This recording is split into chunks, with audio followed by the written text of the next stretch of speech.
प्रदेश सरकार ने शिक्षा व्यवस्था को लेकर बड़ा फैसला लिया है। प्रदेश में शिक्षकों के युक्तियुक्तकरण का फैसला ले लिया गया है। दुर्ग भिलाई में भी ये फैसला लागू किया गया है। इस फैसले की खूबियों और विशेषताओं को लेकर दुर्ग के कलेक्टर अभिजीत सिंह ने प्रेस कॉन्फ्रेंस की है। उन्होंने कहा है कि ये कटौती नहीं बल्कि शिक्षा में समानता और गुणवत्ता की दिशा में बड़ा कदम है। दुर्ग कलेक्टर ने प्रेस कॉन्फ्रेंस में कहा कि शिक्षा में संतुलन और गुणवत्ता बढ़ाने के लिए ये कदम उठाया गया है। जिले के 1105 शालाओं में से केवल 8 शालाओं का समायोजन किया जा रहा है, जबकि 1057 शालाएं यथावत संचालित रहेंगी। कम छात्र संख्या वाली शालाओं को पास के बेहतर शालाओं में मिलाया गया है। इससे शिक्षक विहीन विद्यालयों को संबल मिलेगा और विषय विशेषज्ञ शिक्षक विद्यार्थियों को बेहतर शिक्षा दे सकेंगे। जिले में क्लस्टर मॉडल लागू किया गया है, जिससे एक ही परिसर की शालाओं को समाहित किया गया है। इससे आधारभूत संरचना मजबूत होगी और स्थापना खर्च में भी कमी आएगी।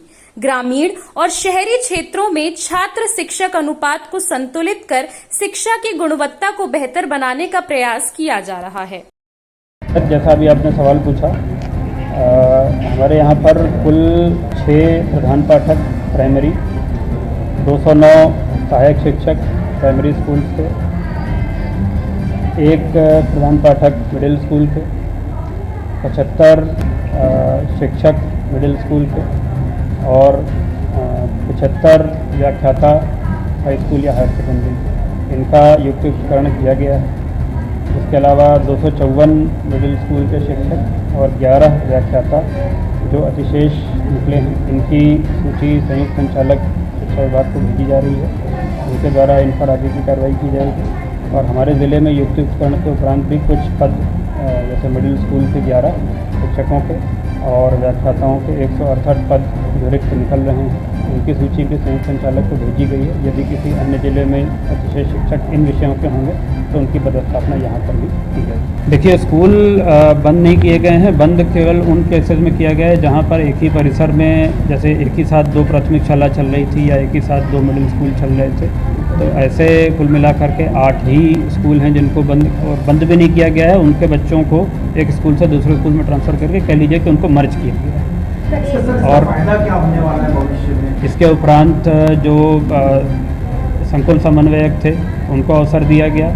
जो कोई संघ के कोई पदाधिकारी यदि थे तो उनको अवसर देने का निर्देश था और फिर अंत में उसके बाद जो शेष बच जाएं उनको, तो इस प्रकार से उनका काउंसलिंग करना। पूरा सभी योजनाओं का लाभ छात्र छात्राओं को मिलेगा। शुरुआत आप देख रहे हैं युक्तियुक्तकरण के माध्यम से हो गई। अब आप देखेंगे कि बहुत सारी हमारी शालाएँ थी जहाँ पर एकल शिक्षकी थे या शिक्षक विहीन थे, वहाँ पर शिक्षकों की पदस्थापना की गई है। कई स्थानों पर शिक्षक छात्र उतनी संख्या में नहीं थे, लेकिन शिक्षकों की संख्या बहुत ज़्यादा थी। जैसा मैंने उदाहरण दिया कि 235 छात्रों में 17 शिक्षक पढ़ा रहे थे, तो उनमें से अतिशेष का चिन्हांकन करके उनको दूसरी शालाओं में भेजा गया है। तो जहाँ पर अब भेजा गया है वहाँ के छात्र छात्राओं को इसका लाभ होगा।